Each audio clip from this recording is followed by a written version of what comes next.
My rich son laid a hand on me last night because I refused to sign away my life. He thought he saw fear in my eyes when he squeezed my wrist, but he mistook patience for weakness. At 7 o'clock this morning, I set the table with his favorite pancakes and a side of federal indictment. He came for my assets, but he is leaving in handcuffs. My name is Margaret Holloway. I am 64 years old, a widow living in a small, weathered bungalow on the edge of Harbour Vale. The silence in my kitchen was usually a comfort, broken only by the hum of the refrigerator and the soft bubbling of the vegetable soup I was heating for dinner. I liked my life this way. It was small, manageable, and mine. But the peace shattered the moment headlights swept across my front window, followed by the aggressive roar of an engine that belonged on a racetrack. Not in my driveway. Elliot did not knock. My son, 38 years old and a senior executive at Northcrest Capital, barged through the front door with the energy of a storm front. He brought the cold November air in with him, along with the sharp scent of expensive cologne and stress. He bypassed the hug I instinctively offered, his eyes darting around the living room as if he were an inspector condemning a building. It smells like dust in here. Mum, Elliot said, loosening his tie with a jerk of his hand. And the heating. Jesus, it is freezing. You are living like a pauper. I lowered my arms, feeling the sting of rejection settle in my chest. Hello to you too, Elliot? I keep the heat low to save money. The pension checks only go so far. He scoffed, pulling a thick manila folder from his leather briefcase and tossing it onto my clean kitchen table. It landed with a heavy thud that made my spoon clatter against the ceramic bowl. That is exactly why I am here, he said, his voice tight, devoid of the warmth a son should have for his mother. We need to stop this nonsense. I have had the legal team draft up the papers. We are simplifying your finances. Total consolidation. And I found a spot for you at Silver Creek. It is premium care. Mum. Top of the line. I wiped my hands on my apron, the fabric rough against my palms, and walked over to the table. I picked up the document. It was heavy. The smell of fresh laser printer ink filled my nose, a chemical scent that made me nauseous. I flipped through the pages. I spent 40 years as a nurse. I knew how to read charts, forms, and liability waivers. I knew how to spot the things people tried to hide in the fine print. Words like irrevocable power of attorney and liquidation of assets jumped out at me. Elliot, I said, my voice steady despite the trembling in my fingers. This says you get control of the house and my savings. It says I am signing over everything. It is for your own good, he snapped, pacing the small length of my kitchen floor. You are 64. You are going to start forgetting things. You will lose the house to taxes or some scam artist. I am trying to protect the family legacy. I closed the folder. I am not signing this tonight. I want to show it to Mr. Henderson at the church. He used to be a lawyer before he retired. He can look it over on Sunday. The air in the kitchen changed instantly. It grew heavy, suffocating. Elliot stopped pacing. He turned to me, his face twisting into a mask of ugly impatience. Mr. Henderson, he mocked, stepping into my personal space. You are going to listen to a senile old man over your own son. You are being paranoid. Mum, this is exactly what I mean. Your mind is going. You are confused.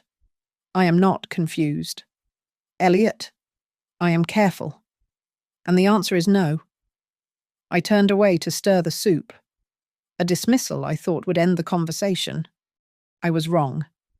In a blur of motion, A hand clamped around my left wrist. It was hard, hot, and violent. I gasped as he yanked me back, spinning me around. My hip slammed against the edge of the granite countertop, sending a sharp jolt of pain down my leg. The spoon flew from my hand and clattered onto the floor. "Mum, just sign the damn papers," Elliot shouted, his face inches from mine. I froze. The smell of dish soap from the sink behind me mixed with his cologne, creating a sickening aroma. I looked down at his hand. His fingers were digging into my skin, squeezing tight enough to bruise. This was the hand I had held when he was a baby. This was the hand I had bandaged when he fell off his bike. Now, it was a weapon. He was breathing hard, his eyes wild with a desperation I had never seen before. For a moment, he was not the successful businessman. He was a stranger, a dangerous stranger who saw me not as his mother, but as an obstacle to be removed. "Let go of me," I whispered, my voice shaking. "You are hurting me." He stared at me for a second longer, the reality of what he was doing warring with his greed. Then, with a sneer of disgust, he shoved my arm away. I stumbled back against the sink, clutching my wrist. "You are making this so difficult," he spat, adjusting his suit jacket as if he were the one who had been assaulted. "I am done asking nicely. I will be back tomorrow morning. Have them signed, or I will have you declared incompetent. Do not test me." He stormed out, the front door slamming so hard the pictures on the wall rattled. The engine roared to life outside, tires screeching as he peeled away into the night. I stood alone in the silence. The kitchen was exactly as it had been 10 minutes ago, yet everything had changed. My wrist throbbed with a dull, aching pulse. I looked at the bruise already beginning to bloom under my skin, dark and ugly. Tears pricked my eyes, but I did not let them fall. The humiliation burned hotter than the pain. He thought I was weak. He thought I was just an old woman he could bully into submission. I rubbed the sore spot on my arm, the fear slowly hardening into something else, something cold and sharp. "Tomorrow," I said to the empty room. "You will come back tomorrow, and I will be waiting." I sat there for a long time after the sound of his engine faded into the suburban night. The kitchen was quiet again, but the ghosts of the past crowded the room. I looked at the bruise forming on my wrist, a dark, ugly bloom against my pale skin. It throbbed in time with my heartbeat, a physical reminder of how far we had fallen. I closed my eyes and saw him as he was 30 years ago. Elliot was a scrawny boy, his chest rattling with asthma every time the seasons changed. I remembered the smell of the hospital waiting room and the exhaustion that settled deep in my bones after working double shifts at the clinic. I scrubbed floors and emptied bedpans for 12 hours a night just to make sure he had the best doctors and the warmest coats. Back then, I told myself I was raising a survivor. I thought I was raising a man who would be kind because he knew what it was like to be weak. I was wrong. I was raising a shark, and I was feeding him blood. When he got accepted into that prestigious university on the East Coast, I cried with pride. I did not care about the cost. I signed the Parent Plus loans without hesitating. I wore the same winter coat for 8 years and ate discount tuna so I could send him extra cash for books and pizza. I wanted him to fit in with the sons of senators and CEOs. Then came Northcrest Capital. The starting salary was more than I made in 5 years. He bought a penthouse in the city and started driving a German car that cost as much as my house. But the phone calls stopped coming. When he did call, it was always rushed. I have 2 minutes. Mum, he would say, the noise of a busy street or a crowded bar in the background. Make it quick. The control started slowly, disguised as care. It began 5 years ago when I donated $200 to the church roof fund. He saw the transaction on the joint account we kept for emergencies. Mum, you have to stop throwing money away on that nonsense. He had told me, his voice smooth but firm. I am cutting up the old card. I will issue you a new one. It is better for tracking expenses. I thought he was being responsible. I thanked him. I did not realize then that he was putting a leash on me. Every purchase became a data point he scrutinized. If I bought a new dress, he asked why. If I bought premium groceries, he suggested generic brands. He stopped visiting to see me. He visited to inspect the property. He would walk through my front door and immediately scan the ceiling for water damage or pace out the backyard. This lot is a gold mine. Mum, he said last Thanksgiving, ignoring the turkey I had spent 6 hours roasting. If we knock down the shed and rezone the back acre, we could sell before the market softens. You are sitting on equity that is doing nothing. It hurt, but I swallowed it. Mothers are good at swallowing insults to keep the peace. I remembered the time he introduced me to his colleagues at a charity gala. I was wearing my best pearls. This is my mother, he said, steering me away from a conversation about interest rates. She is retired. She does not really understand what we do. I stood there like a prop, a relic from a simpler time that he kept around for appearances. I understood plenty. I understood that my son was ashamed of me. In the last 2 years, the pressure shifted.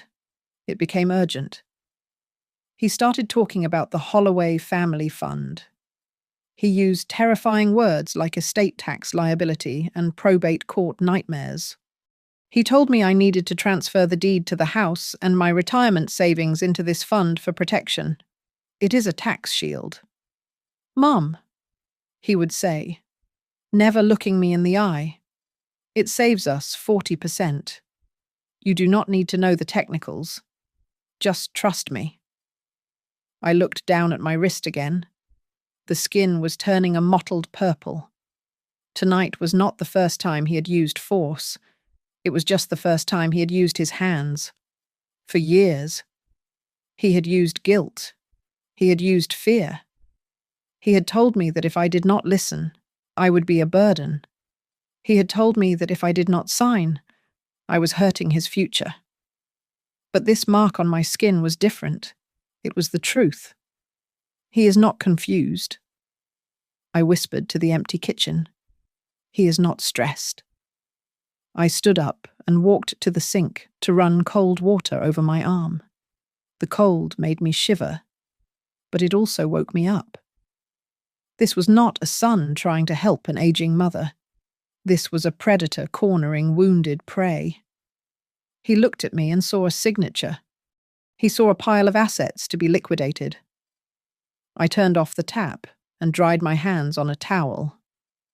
The sadness was still there, heavy and suffocating, but the confusion was gone. I knew exactly what Elliot was doing. He thought he had broken me tonight. He thought I would be crying myself to sleep, terrified of his anger, ready to sign anything just to make him smile at me again. I looked at the calendar on the wall. Tomorrow was Tuesday. You made a mistake. Elliot? I said, my voice hardening. You touched me. I was not going to sleep. I had work to do.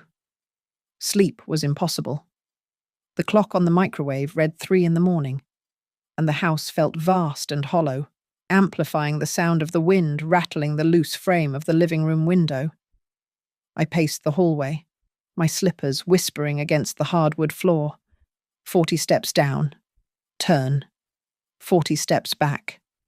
With every turn, Elliot's voice replayed in my head, a loop of venom and impatience. You are confused. You are old. Just sign. I stopped by the phone on the wall. My hand hovered over the receiver. I thought about calling the domestic violence hotline I had seen on a poster at the grocery store. But then my hand dropped. The shame was a heavy, suffocating blanket. I told myself that other women had it worse. He did not punch me. He did not break my bones. He just grabbed me. If I called, I would be wasting their time. I was just a mother who raised a son with a temper. That was what I told myself. But the throb in my wrist whispered a different story. I needed to prove something to myself. I walked into the study, which was really just a converted spare bedroom, and unlocked the grey metal filing cabinet. Elliot said I was losing my mind, that my finances were a mess. I pulled out the drawers. They slid open smoothly. Inside, every folder was labelled in my neat cursive script. Property tax receipts from 1998 to the present, life insurance policies, the deed to the house, utility bills paid on time, every single month, for 40 years. I am not messy, I said to the silent room. I am not lost. I carried the heavy folder Elliot had left on the table into the study and switched on the desk lamp. The light was harsh, revealing the dust motes dancing in the air. I grabbed the magnifying glass I used for crossword puzzles. I was going to read every single word. It took me an hour. I used my old smartphone to look up terms I did not understand. Irrevocable trust, durable power of attorney with gifting rider, exclusive control, waiver of beneficiary rights. My heart hammered against my ribs, a frantic rhythm that made me feel faint. These were not words of protection. These were words of theft. Irrevocable meant I could not change my mind. Exclusive control meant I would have to ask my son for permission to buy a gallon of milk. He was not trying to help me manage my estate. He was trying to erase me from it. I sat back, feeling cold. I remembered Mrs. Gable from the church book club. Last year, she had wept during our tea break, telling us how her daughter had drained her savings account and left her unable to pay for her heart medication. She had given us all a card from a presentation she attended later. I rummaged through my desk drawer, pushing aside rubber bands and paper clips until I found it. It was a small, white card with blue text, senior legal aid and elder protection. It was 4 a.m. The card said 24-hour crisis line. My fingers trembled so badly I misdialed the first time. I took a deep breath, closed my eyes, and dialed again. 1 ring, 2 rings. Crisis line. This is Brenda. A soft, alert voice answered. You are safe here. How can I help? My throat closed up. The shame surged again, hot and stinging behind my eyes. I almost hung up. But then I looked at the bruise on my wrist, dark against the pale skin. I started, my voice cracking. I do not know if I should be calling. I feel foolish. You are not foolish, Brenda said firmly. Take your time. I gripped the phone, staring at the stack of papers that promised to strip me of my dignity. My adult son grabbed me tonight, I said, the words tumbling out like jagged stones. He hurt my arm, and he wants my house. There was a pause, but not of judgment. It was a pause of understanding. I believe you, she said. Those 3 words broke the dam. I listened as she explained the laws in our state. She told me that financial exploitation was a crime. She told me that physical intimidation to force a signature was assault. I was not just a mother having a family dispute. I was a victim with rights. Do not sign anything, Brenda instructed, her voice becoming my anchor. Document everything. Take pictures of your wrist immediately. Keep a log of every conversation. Do you have his emails? Yes, I said. Save them. Print them. We can get you a lawyer, a volunteer who specializes in this.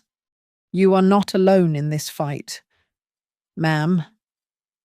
I hung up 10 minutes later. The house was still dark, but the fear had receded, replaced by a grim clarity. I went to the kitchen and retrieved a brand new notebook I had bought for recipes. I sat at the table where he had shoved me. I opened to the first page. My pen hovered for a moment, then pressed down hard on the paper. November 5th. The day Elliot first laid his hands on me in anger. I paused, looking at the sentence. Then I added one more line. And the last day, he thought I would stay silent. At 9 o'clock the next morning, I walked through the glass doors of Harbour Vale Community Bank. I had opened my first checking account here 30 years ago, back when they gave you a free toaster for depositing $100. The teller, a young woman named Sarah, who usually asked about my garden, smiled at me. But I did not stop to chat. I walked straight to the desk of the branch manager, Mr. Shelby. Margaret, good to see you, he said, half rising from his chair. Everything all right with the pension deposit? I need to see my account activity, I said, my voice flat. And I want to see the correspondence log. Specifically, any inquiries made by third parties. Mr. Shelby looked confused, but he typed in my credentials. He turned the monitor slightly so I could see. He expected me to be overwhelmed by the digital interface, but I was looking for one thing. And there it was. A long list of information requests and account conversion proposals lined the screen. They were not flagged as internal bank memos. They were external emails. And the sender address was not a personal Gmail account. It was eHolloway, a North Crest Capital.com. These are from my son, I said, pointing at the screen. I did not authorize these. Mr. Shelby shifted in his seat, looking uncomfortable. Well, Margaret. Elliot called a few times. He mentioned he was helping you consolidate. These are just, preliminary discussions? Nothing was changed? Preliminary, I asked. I looked closer. The timestamps went back 6 months. He tried to access the beneficiary data, I said, reading the notes in the margin. And here. Request for joint ownership protocol. Status denied due to lack of signatory presence. My son had not just asked me to sign papers last night. He had spent half a year trying to bypass me entirely. He had tried to slide his name onto the deed of my money behind my back. And the only thing that stopped him was bank policy. Print it, I said. Margaret. I really think print it all. Mr. Shelby. Every single email. Every refused request. Or I will close my accounts today and take my money across the street. 10 minutes later, I walked out with a thick envelope. My hands were not shaking anymore. The cold autumn air felt good against my flushed face. I drove to the commercial district, parking in front of a nondescript brick building. The sign on the door read, Legal Aid Society. It was not the glass and steel tower Elliot worked in. It was a second-floor walk-up that smelled of old paper and strong coffee. Vanessa Cole was waiting for me. She was a sharp woman in her 40s, wearing a simple grey suit. She did not offer me a hard candy. She did not call me sweetie or honey or ma'am. She shook my hand with a firm grip and looked me dead in the eye. I read the notes from the hotline. Vanessa said, opening a legal pad. Tell me everything. Do not leave out the parts you think are embarrassing. I cannot help you if you protect him. I talked for 20 minutes. I told her about the wrist grab. I showed her the bruise. I laid the bank printouts on her desk. Vanessa did not interrupt. She listened with the intensity of a surgeon looking for a tumor. When I finished, she picked up the bank logs and scanned the email addresses. He is using his corporate email, she said, a dry smile touching her lips. That is arrogant and stupid. Is it illegal? I asked. What he is doing is bordering on financial exploitation of an elder, Vanessa said, leaning forward. In this state, that is a felony. He is using his position at Northcrest and his relationship with you to attempt to coerce a transfer of assets. The fact that he physically intimidated you last night escalates this from a family dispute to a criminal matter. She pulled out a checklist. We need to secure the perimeter. Margaret. First, we freeze your credit. Second, we notify the bank formally that no information is to be released to him. Third, I want a camera on your front door and one in your kitchen. If he comes back, we need audio and video. He is coming back tonight, I said. Or tomorrow. He said he would not wait. Good, Vanessa said. Let him come, but you do not tell him you have a lawyer. You do not tell him you went to the bank. You play the part he expects. You play the confused, tired mother. She paused, clicking her pen. I have to ask you something. Margaret, if we go down this road, if we catch him on tape trying to coerce you, or if we use these bank logs, this destroys the relationship. There is no going back to Sunday dinners after this. Are you prepared to go all the way? I looked down at my wrist. The bruise had turned a sickly shade of yellow and green. It looked like a stain that would never wash out. I thought about the little boy I used to carry. And then I thought about the man who looked at me like I was a broken appliance he wanted to trade in for cash. He already destroyed the relationship, I said, my voice steady. I am just cleaning up the crime scene. The phone rang at 2 p.m. It was Elliot. His ringtone, which used to make me smile, now sounded like a warning siren. I let it ring twice before picking up, taking a deep breath to steady my voice. I had to be an actress now. I had to be the fragile, confused old woman he wanted me to be.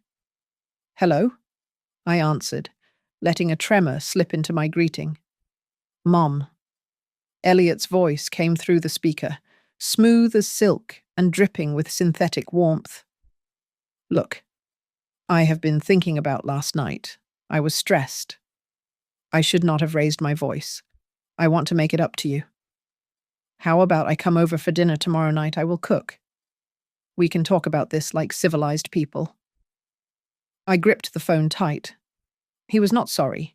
He was recalibrating. He realized that force had met resistance, so now he was switching to charm. I do not know. Elliot, I said, exhaling a long, weary sigh into the receiver. I am so tired today. My wrist hurts, and I have been looking at the bills. And, well, maybe you are right. Maybe it is too much for me to handle alone anymore. Silence on the other end. I could practically hear him smiling, the predator sensing blood in the water. That is exactly what I have been trying to tell you. Mum, he said, his excitement barely contained. It is just too complicated for you.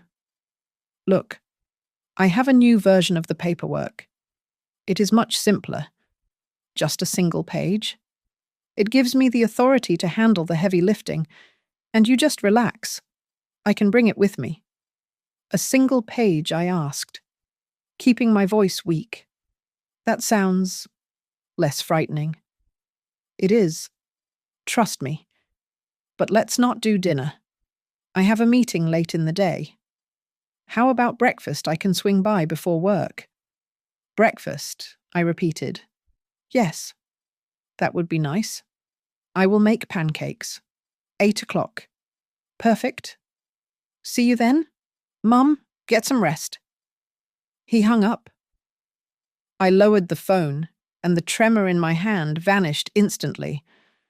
I will rest when you are in jail, I said to the dial tone. The rest of the afternoon was a blur of preparation. I went to the hardware store 3 towns over so no one would recognize me. I bought a new deadbolt, but I did not install it yet. I needed him to be able to get in tomorrow. Instead, I focused on the inside. I set up the digital photo frame Vanessa had recommended. It sat on the kitchen counter, displaying a loop of photos of my late husband and Elliot as a boy. But hidden in the black border was a tiny camera lens, recording everything in high definition. I practiced with my old smartphone. I downloaded the recording app Vanessa showed me. Open. Record. Lock screen. I did it 10 times until my thumb could find the red button without me even looking. Just as the sun was setting, Vanessa called.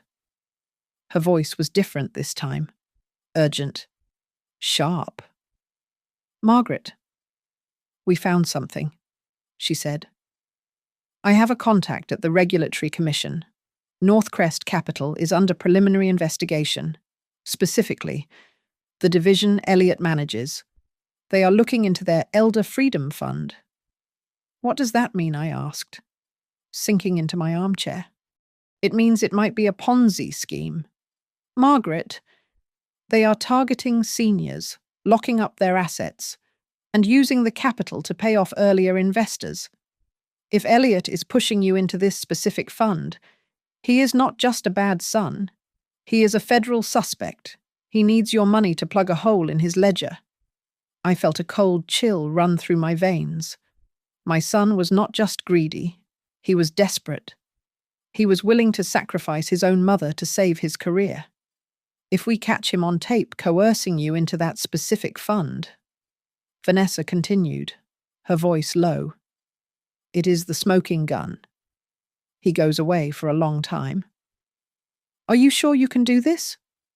You can still back out. We can just get a restraining order. I looked at the empty fireplace. I thought about the bruises on my soul, not just my wrist. If I stopped now, he would find another victim. Maybe not me, but someone else's mother. No, I said firmly. We finish this. That night, the house felt like a stage set for a tragedy. I cleaned the kitchen until it sparkled. I scrubbed the wooden table where he had pinned me, erasing the physical memory of the violence. I set 2 places. Fork on the left, knife and spoon on the right. I placed a placemat for him, and right next to where his plate would go, I cleared a space. That was for his simple contract. Then I cleared a space next to my plate. That was for the file Vanessa had given me, the bank logs, the emails, the investigation report. I stood in the center of the kitchen, the silence pressing in on my ears. I imagined him walking through the door. I imagined his fake smile. I took a deep breath and spoke to the empty chair. You laid a hand on me to silence me. I rehearsed, my voice cutting through the dark. Tomorrow, I am serving you breakfast, and then I am serving you justice. I turned off the light. The kitchen waited in the dark, ready for the morning. The phone rang again at 9:30 at night. I stared at it, my stomach tightening with the expectation of another round of manipulation from my son. But when I picked up the receiver, the voice on the other end was breathless and high-pitched. Margaret, it is Lauren. I froze. My daughter-in-law never called me. In the 10 years she had been married to Elliot, our conversations were limited to polite exchanges about the weather or compliments on her shoes during holidays. I had always thought of her as cold, a woman who cared more about status than family. A perfect match for the man Elliot had become. "Lauren," I asked, sinking onto the hallway bench. "Is everything all right? Is it the children?" "The kids are asleep," she said, her voice dropping to a whisper. "It is Elliot. He came home. He is terrifying. Margaret, he has been drinking scotch since 6 o'clock. He smashed a crystal tumbler against the living room wall 10 minutes ago. He keeps pacing and muttering about how you are betraying him. How he does everything for this family and you are going to ruin it all." A cold shiver went down my spine. He is angry because I asked questions. "It is not just anger," Lauren said, and I heard a catch in her throat. "It is fear. I have never seen him like this. He looks like a cornered animal." There was a long pause. I could hear her breathing, jagged and uneven. "Margaret, did he hurt you?" she asked. "He said something about shaking some sense into you." He grabbed my arm. I admitted, looking at the bandage I had wrapped around my wrist. "He left a bruise. I knew it." Lauren sobbed softly. I knew it was getting worse. "He does it to me too. Not hitting, exactly. But he grabs. He throws things near me. He controls everything." "Margaret, I wanted to call you so many times, but I was ashamed." I sat up straighter, the image of the aloof, wealthy housewife shattering in an instant. "He controls you?" I asked gently. "I have no access to the accounts," she whispered. "He made me quit the design firm 3 years ago. He said it looked bad for his wife to work. I have a credit card, but he gets the alerts on his phone instantly. If I spend more than $50, he texts me asking why. I have to ask him for cash to buy coffee. I am a prisoner in that big house." My heart broke for her. I had spent so years thinking she was part of the problem, when she was just another casualty. The boy I raised had not just failed as a son, he had failed as a husband and a man. "He is forcing me to sign papers tomorrow," I said. "He wants the house. He wants everything." "I know," Lauren said. I saw his laptop open on the kitchen island. He left his email up. There were messages from the legal department at North Crest. They were talking about the Elder Freedom Fund. "Margaret, the emails said the fund is illiquid. They need fresh capital to cover withdrawal requests. He is not trying to invest your money. He is trying to steal it to cover his tracks." The piece Vanessa had suspected fell into place with a terrifying click. "Lauren," I said, my voice firm, "I need you to do something for me. I need you to come here tomorrow morning, before Elliot arrives. He will be furious if he knows I am there." She stammered. "He will not know. Come at 7:30. He is coming at 8. I need a witness." "Lauren, not a lawyer, but family. Someone who knows the truth. Will you do that?" There was a silence on the line, heavy with the weight of a decade of fear. "Yes," she finally said. "I will be there." We hung up, and the house felt different. I was no longer a lonely widow fighting a solitary battle.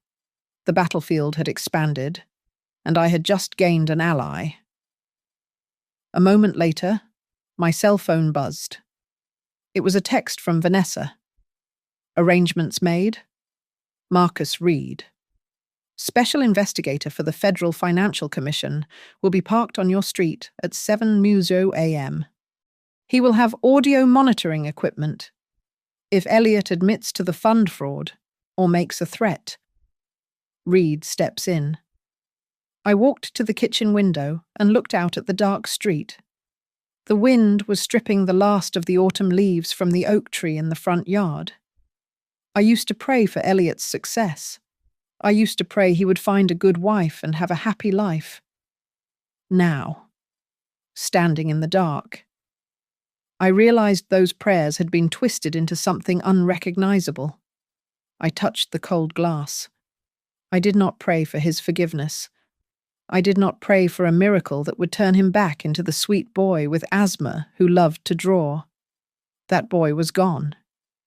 If the truth has to come out.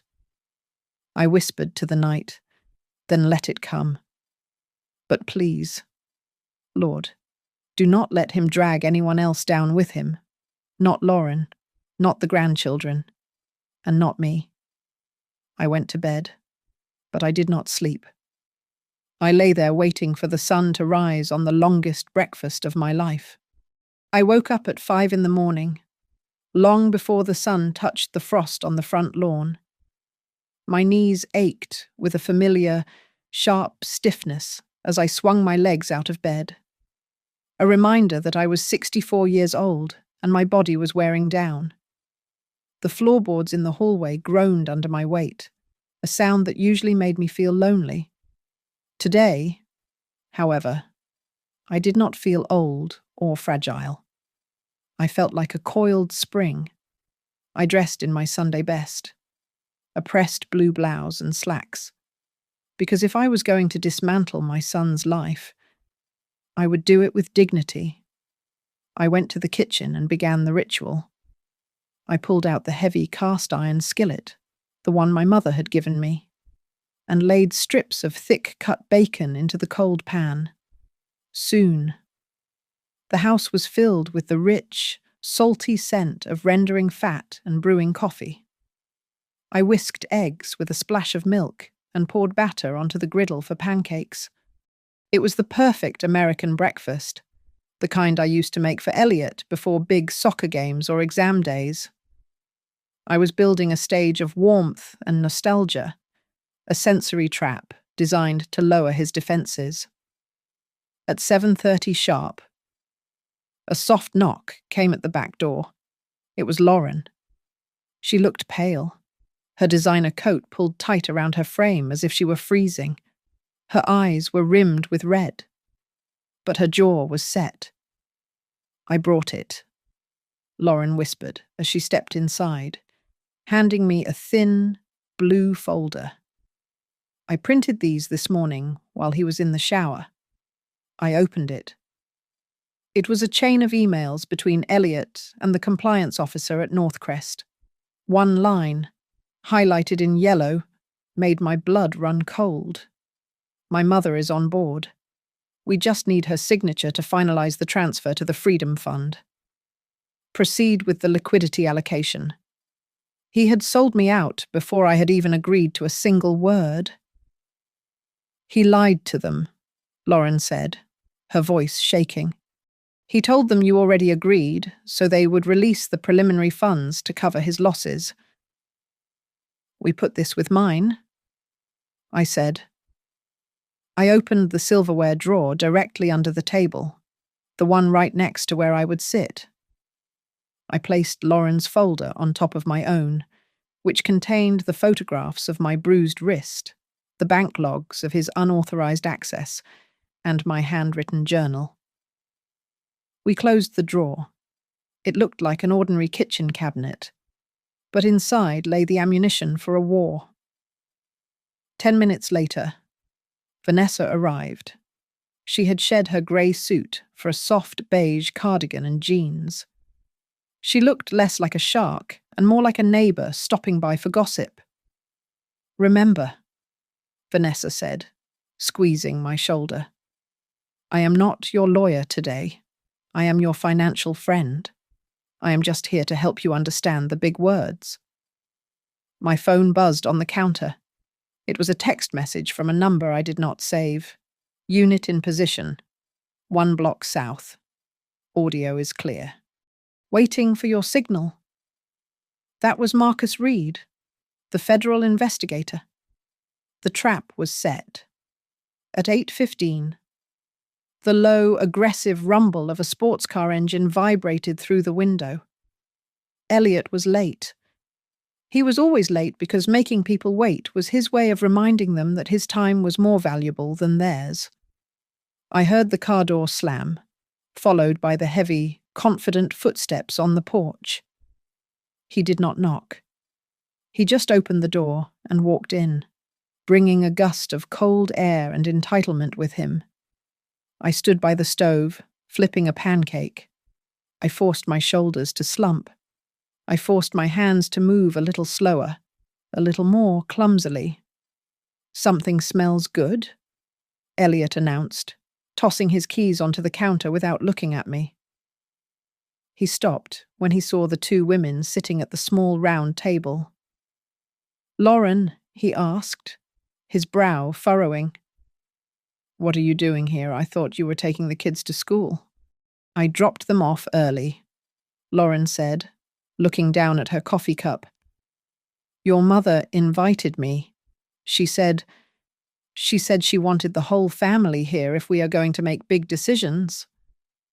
Elliot looked at Vanessa, his eyes narrowing with suspicion. "And who is this?"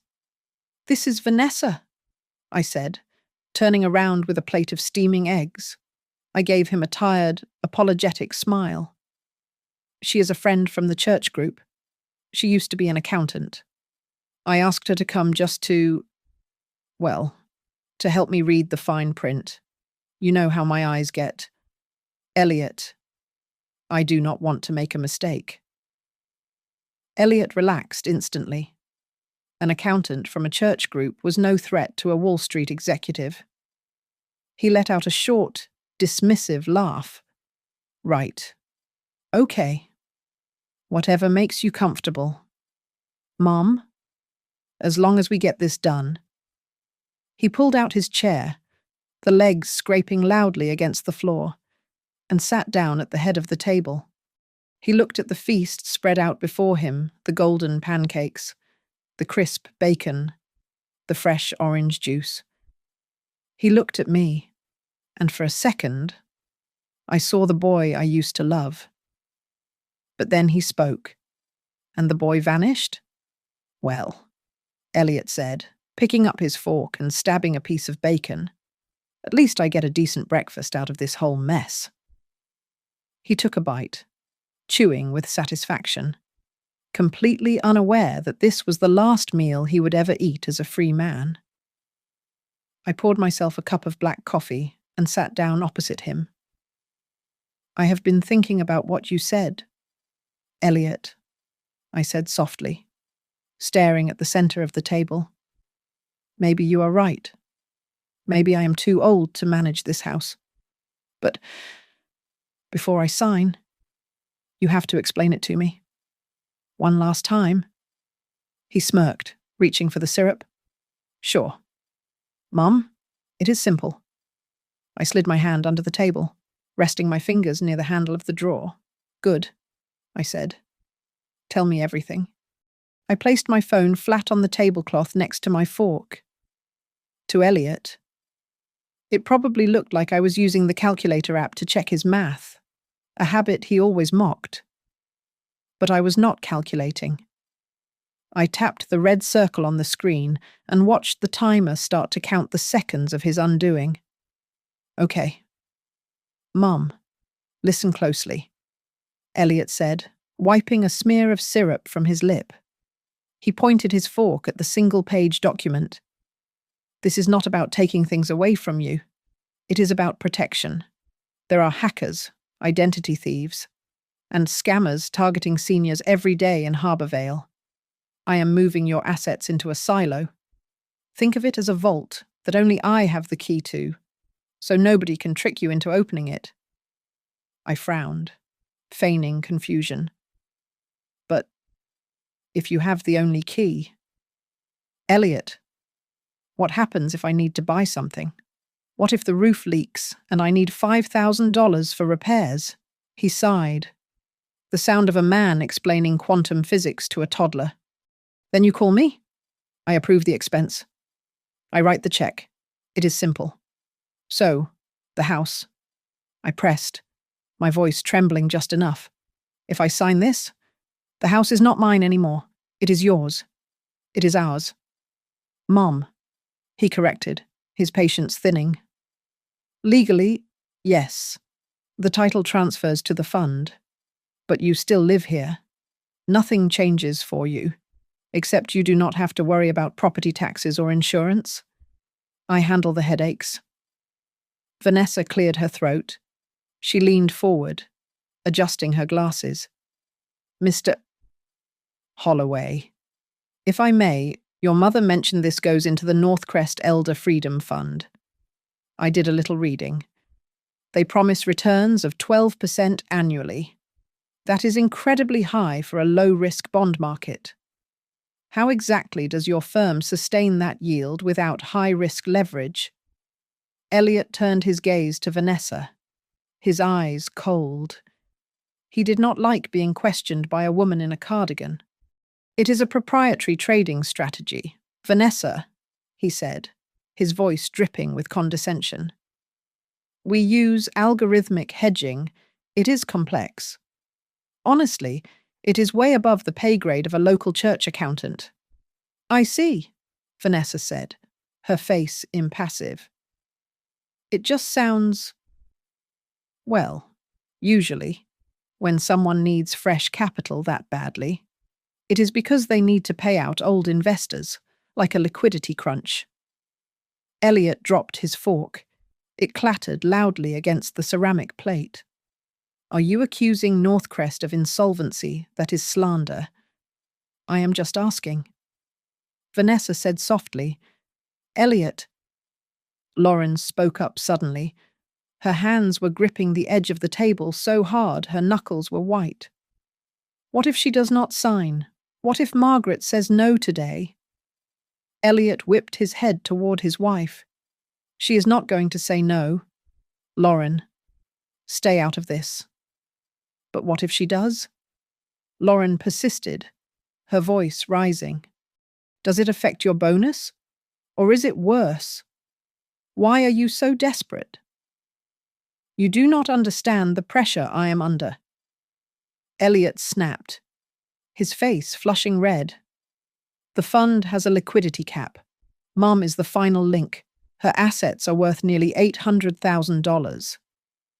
If that capital does not hit the ledger by Friday, the quarterly audit triggers a freeze. The whole deal could collapse if she does not get on board. The room went silent. The air was thick with the truth he had just vomited onto the table. He needed my house to cover a hole in his fraud. I looked him dead in the eye. Is that why you did it? Elliot, is that why you grabbed my arm last night? Because you were scared of an audit? Elliot froze. He looked at Lauren, then at Vanessa, and finally back at me. He realized he had shouted. He tried to laugh. A nervous, dry sound. Oh, come on. Mom, do not be dramatic. I was stressed. I barely touched you. My heart hammered in my chest. There it was. I barely touched you. He had just admitted to the assault on a recording. You hurt me. Elliot, I said, keeping my voice level. But I do not want you to lose your job. I do not want you to go to jail. I pushed the paper toward him. Read it to me, I said. Read the paragraph about control. If I sign this, I need to hear you say exactly what you are taking from me. Elliot let out a breath of relief. He thought he had won. He thought the guilt trip worked. He picked up the paper, straightened his tie, and began to read in his professional, boardroom voice. The grantor hereby assigns full and irrevocable control over all current and future assets, including real estate, cash savings, and insurance policies, to the trustee, Elliot Holloway. The grantor waives all rights to access said funds without express written permission from the trustee. As he read, I moved my hand to the phone. I did not stop the recording. Instead, I minimized the app and tapped the speed dial for Marcus. I pressed the speaker button and set the phone back down. The line connected instantly. I knew Marcus was listening in his car down the street and waives the right to any legal recourse regarding the management of these assets. Elliot finished. He looked up, smiling. See, it is just standard legal language. Mum, just sign at the bottom. I did not pick up the pen. I picked up my napkin and dabbed my mouth. I looked at my son, really looked at him, and let the mask of the confused old woman fall away. Elliot, I said, my voice clear and cold. Why is the coffee cold? He blinked. What? The atmosphere, I said. Do you feel it? It does not feel like breakfast anymore. He looked around the table. He saw Lauren staring at her plate, tears silently streaming down her face. He saw Vanessa, who was no longer smiling, her arms crossed over her chest like a judge. And he saw me, staring at him with eyes that held no fear, only a terrible, final resolve. Mom, Elliot asked, his voice wavering for the first time. What is going on? The silence in the kitchen was absolute, broken only by the hum of the refrigerator. I reached down, the movement smooth and deliberate, and pulled open the drawer I had prepared. The metal runners glided silently. I took out the 2 folders, one blue, one manila, and placed them on the table, directly on top of Elliot's single-page contract. I flipped them open. The photos of my bruised wrist faced him. Next to them were the printed logs from the bank and the email Lauren had provided, with the line, "My mother is on board," highlighted in neon yellow. Elliot stared at the documents, his mouth opening slightly, but no sound came out. The arrogance drained from his face, replaced by a dawn of horrifying realization. "You call me weak," I said, my voice steady and low. "You call me confused. You told me my mind was going, but a confused person does not keep records this neat. Elliot, a senile old woman does not document evidence." Vanessa stood up. She took off her glasses and placed a business card on the table.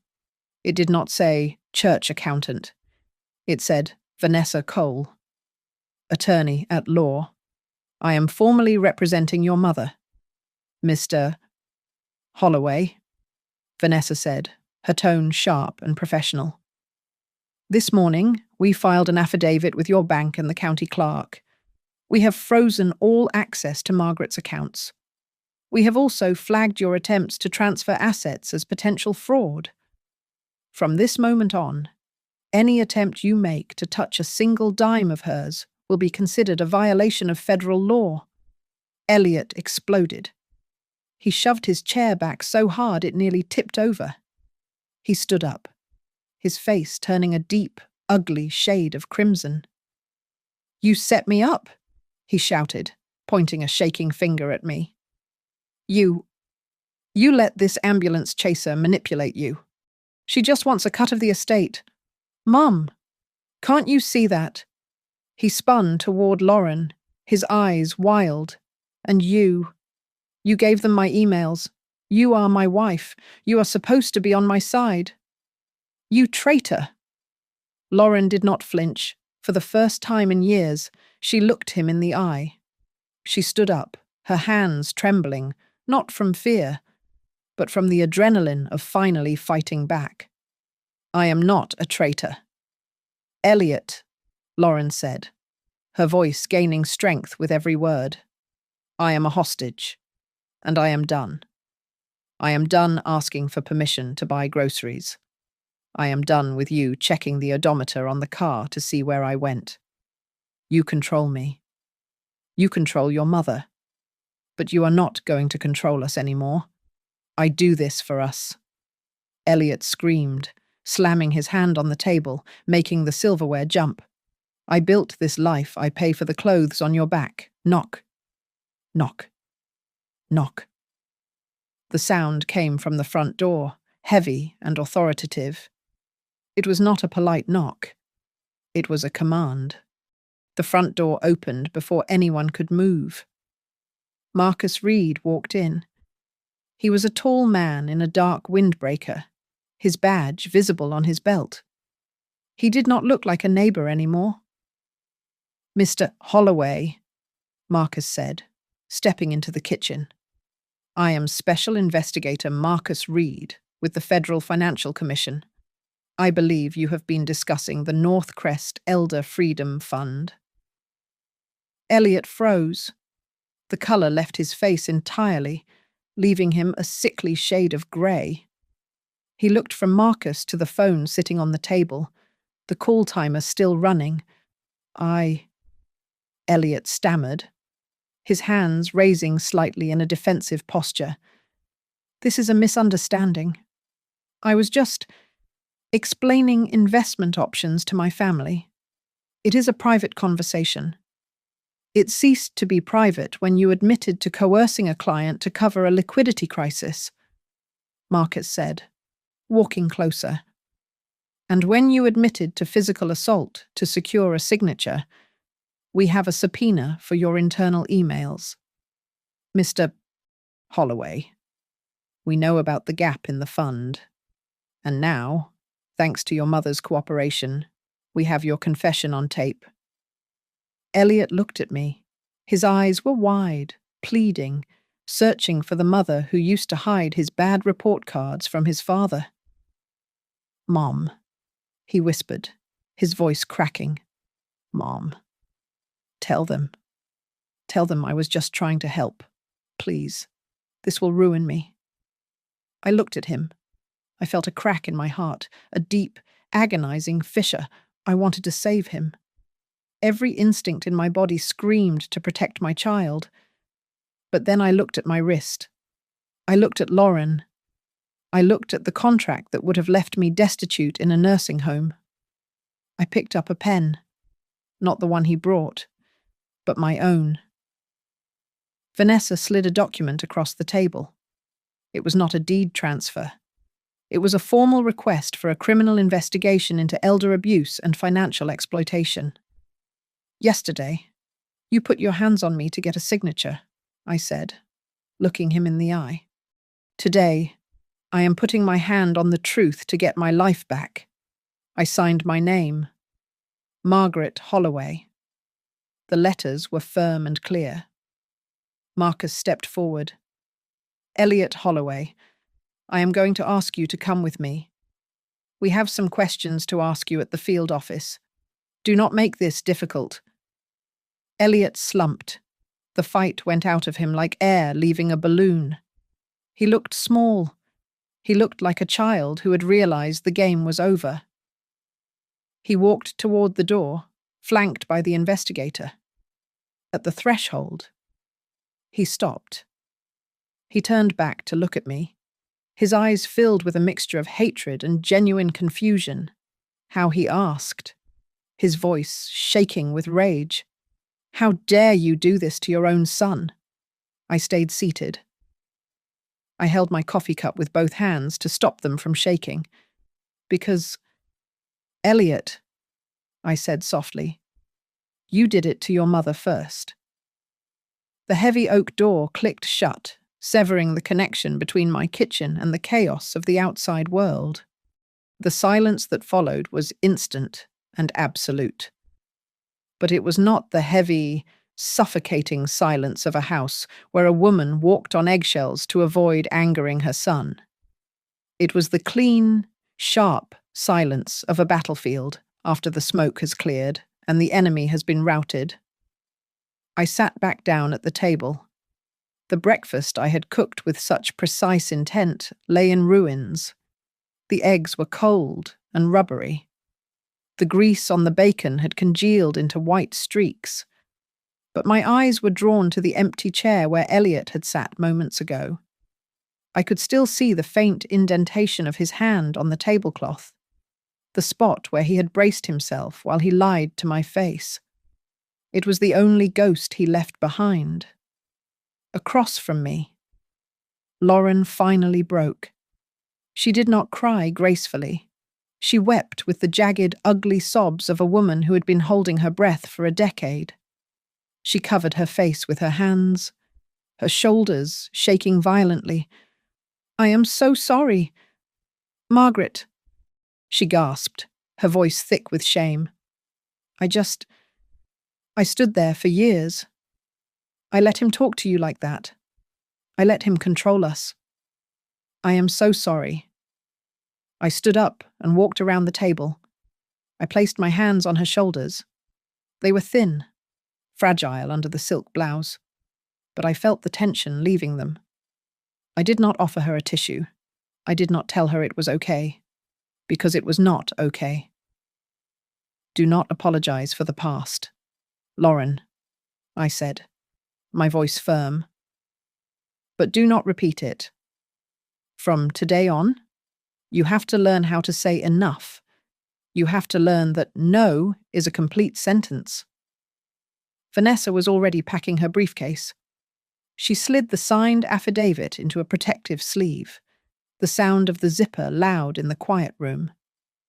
She looked at me, her expression professional but softened by a flicker of respect. "You know this is the point of no return." "Margaret," Vanessa said. "Once I file this with the district attorney this afternoon, the wheels turn on their own. Elliot is going to face federal charges. There is no calling this off." "I know," I said. "He made his choice when he printed that contract. I am just making mine." I walked to the front window and pulled back the curtain. Outside, the morning sun was bright and harsh. I watched as the unmarked sedan pulled away from the curb. Elliot was in the back seat.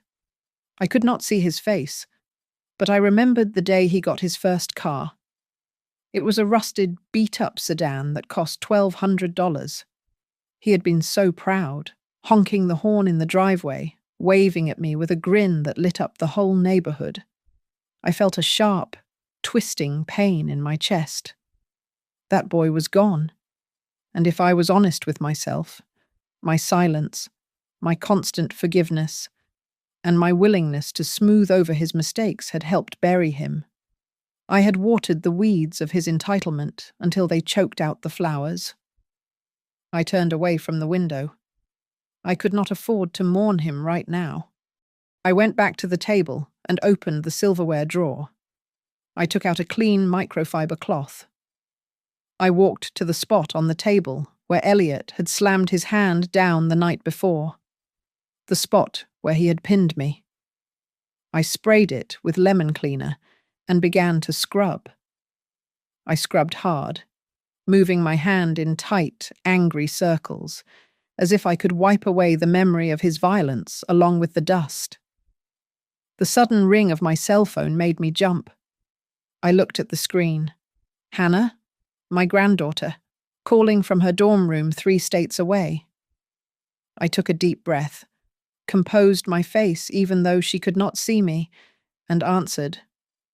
"Hello, sweetie." Grandma Hannah's voice was cheerful. I just had a weird feeling. I wanted to check in. "Is everything okay? Did Dad stop by?" I looked at the empty chair. I could have lied. I could have said he was busy, that it was a nice visit. That is what the old Margaret would have done. "Yes, he stopped by," I said, keeping my voice steady. "And no, everything is not okay. Your father tried to take my house. Hannah, he tried to hurt me. So I called the police, and I stood up for myself." There was a stunned silence on the other end. 5 seconds. 10 seconds.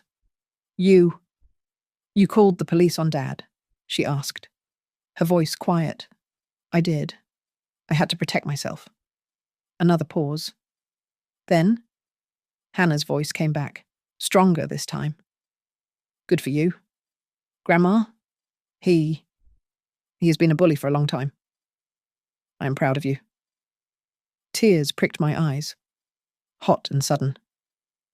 I realized then that I had not lost my entire family. I had just pruned the rot. The roots that remained were strong. Thank you. Hannah, I whispered. I will see you this weekend. I hung up and set the phone down.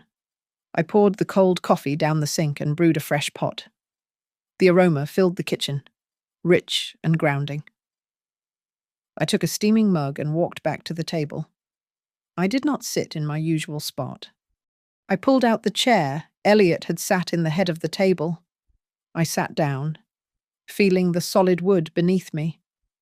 I placed one hand flat on the table, feeling the grain, the imperfections, the warmth of the sun hitting the surface.